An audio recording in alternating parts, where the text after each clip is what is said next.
Welcome back, everybody. New questions this hour about the latest jobs report. According to the Labor Department, 114,000 jobs were created last month, and the unemployment rate did drop to 7.8%. It's the lowest since President Obama took office back in 2009. But the question is it really a sign of progress, or are there other factors at play? Where is our economy now? David Nelson is the chief strategist for Belpointe Asset Management. David, great to see you. Thanks for having me. I'm confused. What do you make of these numbers, and what are these surveys that go into making these numbers? Yeah, you're not alone with that. You know, when I was in the office, I was sitting there and I saw the $114,000 number, and that seemed in line with a lot of the other data that I look at. And then I saw the unemployment rate down 0.3%. That was huge. That's the largest drop since Reagan. I nearly fell off my chair because I started to add everything up, and it just didn't make sense. 114,000, that's consistent with the ADP numbers.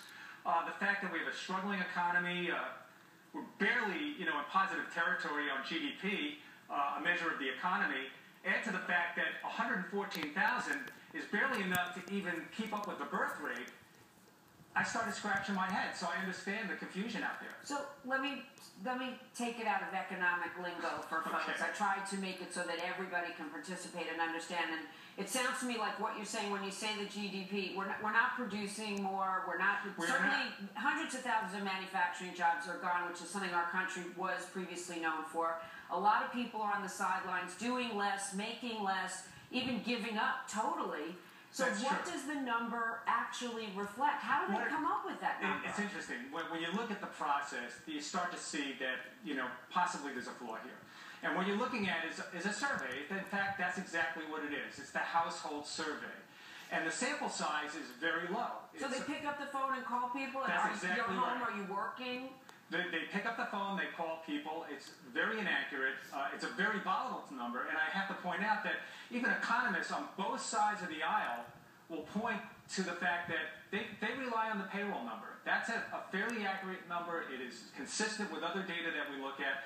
The household number is a survey, and it's extremely volatile, very volatile. And what we may see literally just days before the election, you may see this completely reverse and the unemployment rate go back up. I recall that it takes 200,000 new jobs a month just to maintain what we need in this country. We haven't seen that number in a very long time. It seems then, if we can't rely on the number, why is it that our country can't come up with a system then to tell us accurately, besides 23 million people unemployed plus underemployed, I've heard that it's as high as 11% right now if you do the math properly. Well, the system, as you point out, is flawed, and we rely on a lot of inaccurate data.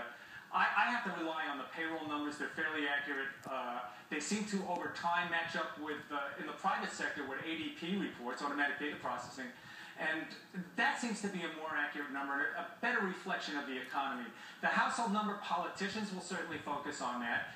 But I was scratching my head, and I got to tell you the truth, I'll bet you the president was scratching his head as well, but I'm sure he was pretty happy with the number.